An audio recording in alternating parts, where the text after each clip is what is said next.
Okay, hey, this is Mike. A couple of my friends have been asking about frisbees for dogs, and I thought I'd make a quick video about it. First thing I wanted to talk about is the type of frisbees that you should use. By the way, this is Noli down here, and that's Kim behind the camera. There's a couple of different options. This is like the cheapo whammo frisbee that you get. They do not hold up well.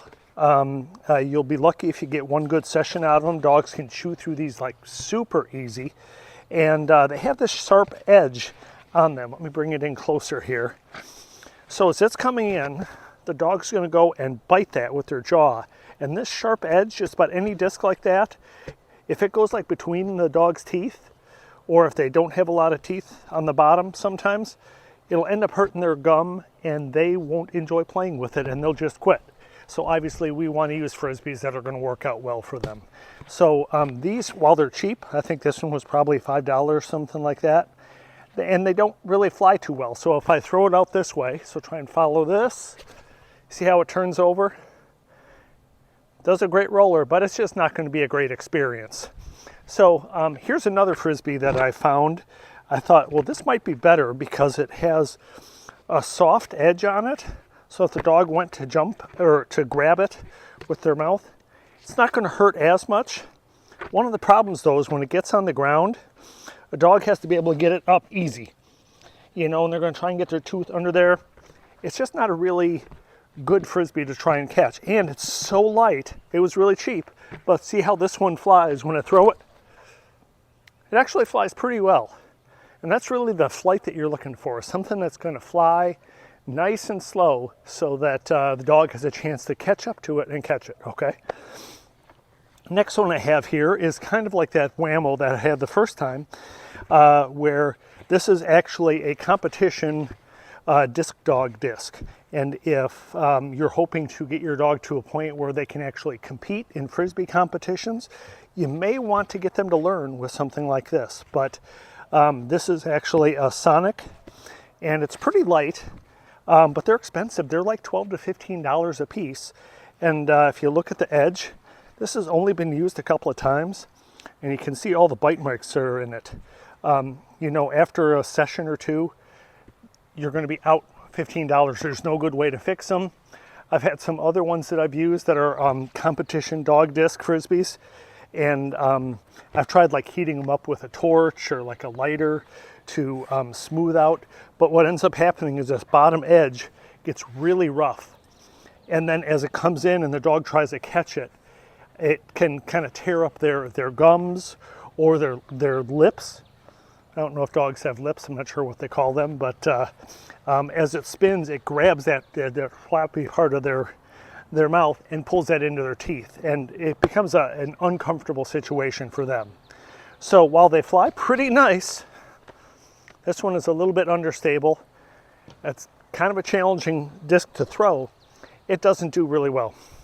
Next option, I'm going to talk a little bit about some disc golf discs. This is a putter. It's a Discraft Focus, and fantastic flying disc. I play out with these in my backyard all the time. Noli loves to chase them, but she typically doesn't catch them unless they're moving really slow, and she grabs it and then she just sends it down. Again, they have the same edge on them. But these focuses, they're about $10 a piece. A lot of the other putters you may get, they're like $15 a piece, and a dog will destroy them. So we're going to throw that one out there. But it has a good flight. It's predictable, and the dog is going to love that. They want a predictable flight. This is another disc. This is a driver, a disc golf disc. And, you know, a fairly competent person can throw this over 300 feet, which is pretty close to the record for a disc dog catch is over 300 feet. But you can see by the edge, it's sharp, and when you're throwing it 50, 60 miles an hour, it can hurt the dog. Definitely not a beginner disc. And not even going to throw it here because I could put it over the house behind us. This is another one that I tried. I really like the idea of it because it's really flexible, but at the same time really durable. I think that most dogs would probably poke a hole in it pretty quickly, but I like that it's soft and it would be easy for them to catch without getting hurt. It doesn't fly really well. It's kind of floppy. Noli likes it. You gonna go catch it? Ready? Go around. Ready?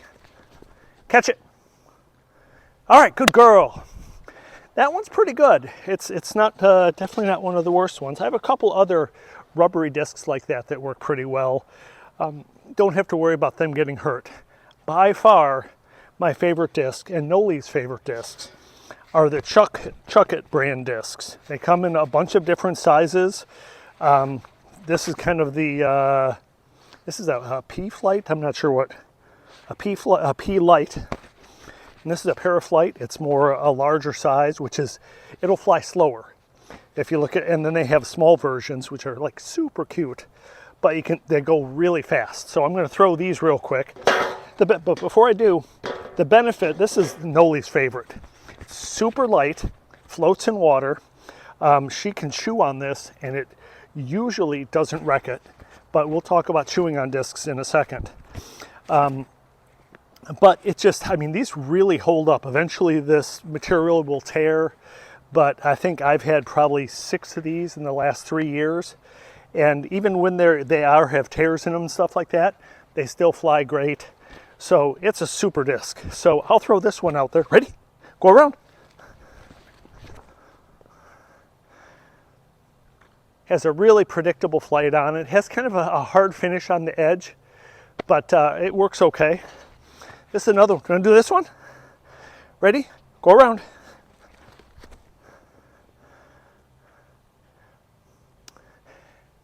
That one's really thick. It's not as aerodynamic, but they're still really light, and you don't have to worry about the dog like getting hit with it because it just doesn't hurt. I mean, I could, it's no problem at all. So this is a smaller one. The smaller ones are really fast. Once your dog is quick and capable, she might be, they might love these for a park, like you're putting in your backpack or something. Ready? Weave, weave, weave, weave, weave. All right, go. But you can see how fast that flies. Come on, bring it. Drop. All right, good girl. Let's do this one. Go around.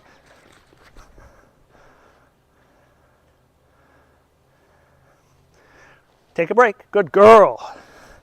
All right, so that is kind of a Frisbee selection. These Chuckits are on sale probably once a month on Amazon for definitely under $10.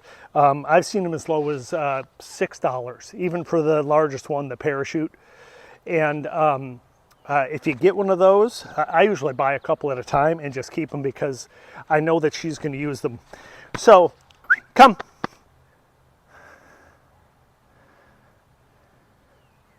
So one other thing before I talk about how to get your dog to catch is I want to talk about balls. And balls are great, but tennis balls are not so great. Noli here is a shelter dog. We adopted her out of a shelter, a rescue dog, I guess is the term. And we took her to our vet, and they knew right off the bat that she had spent her whole first year of her life chewing on tennis balls. And Kim was like, well, how do they know? And they could tell because their teeth are ground down. What happens with a tennis ball, if it rolls around in the backyard and there's any dirt at all, the dirt gets into the nap of the tennis ball, the yellow part. And then as the dog chews on it, which they get obsessive and they do that, she loves a good ball. She'll chew on it like crazy, and every chew they're actually grinding on their teeth.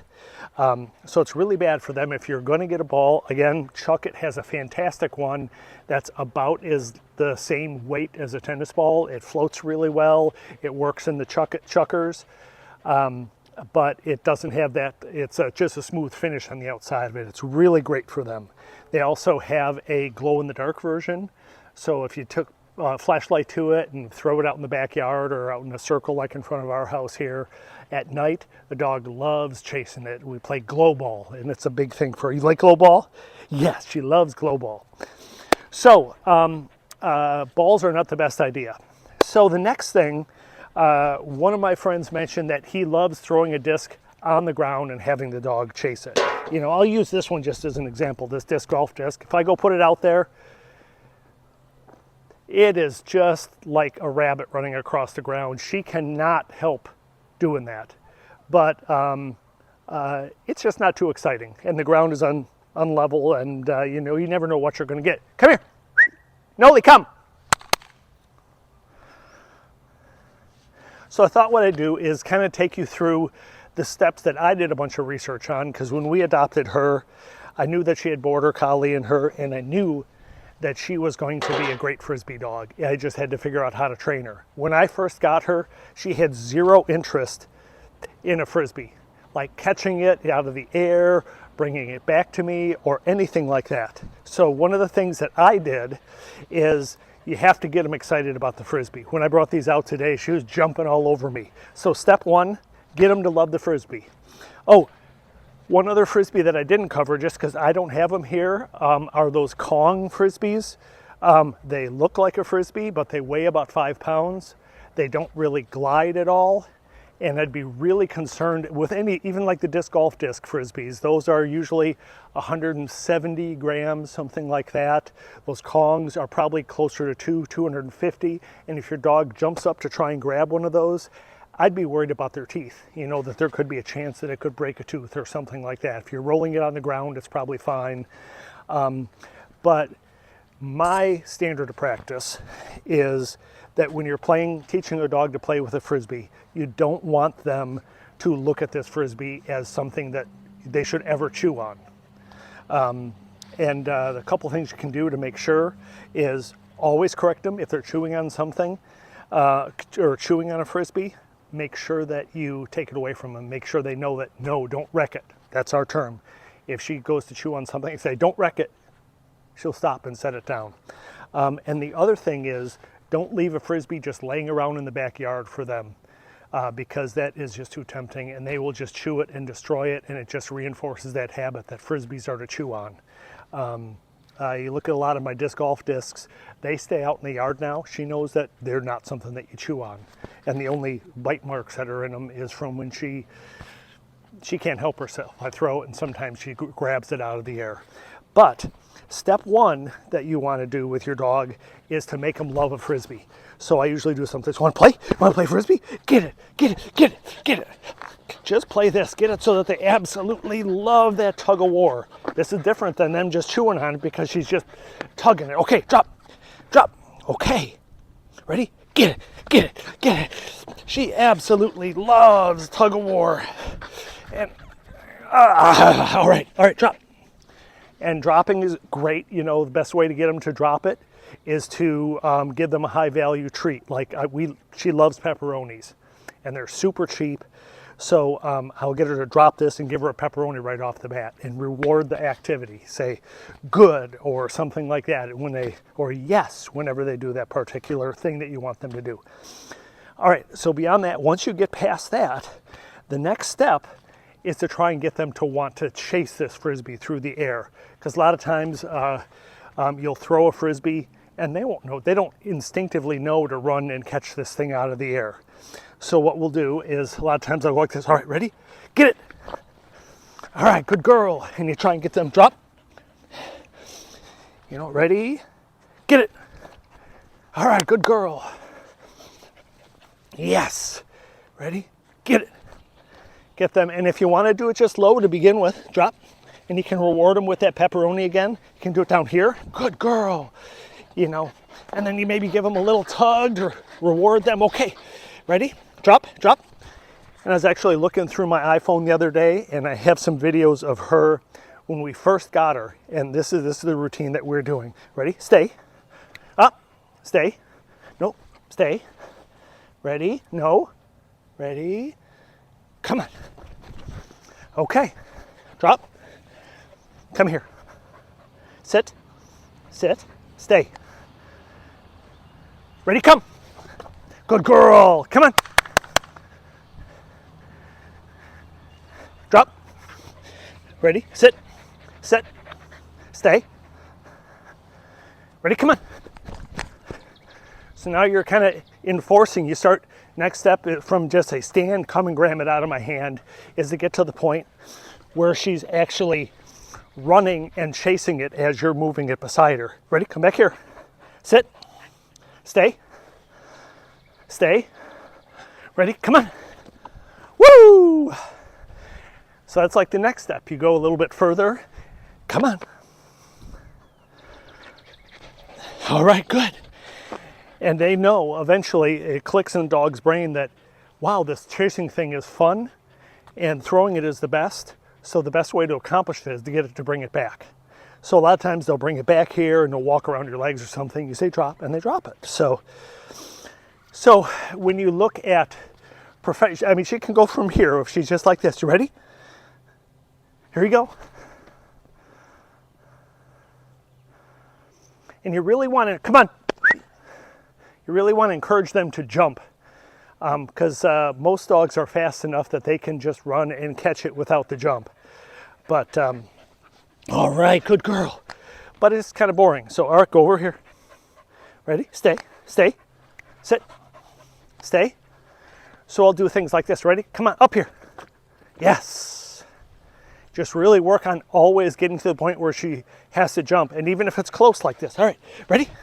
Ready? You know, she just naturally wants to go up.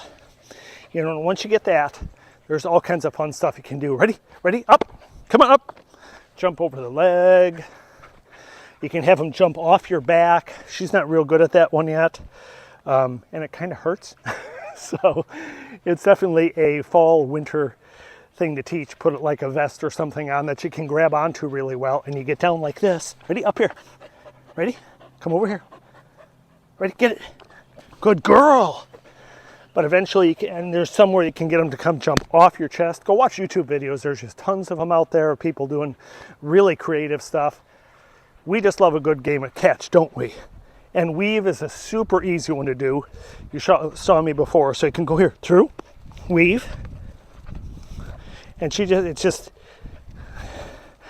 knows to do it now. Ready, go. Once she starts. So those are the basics, I think.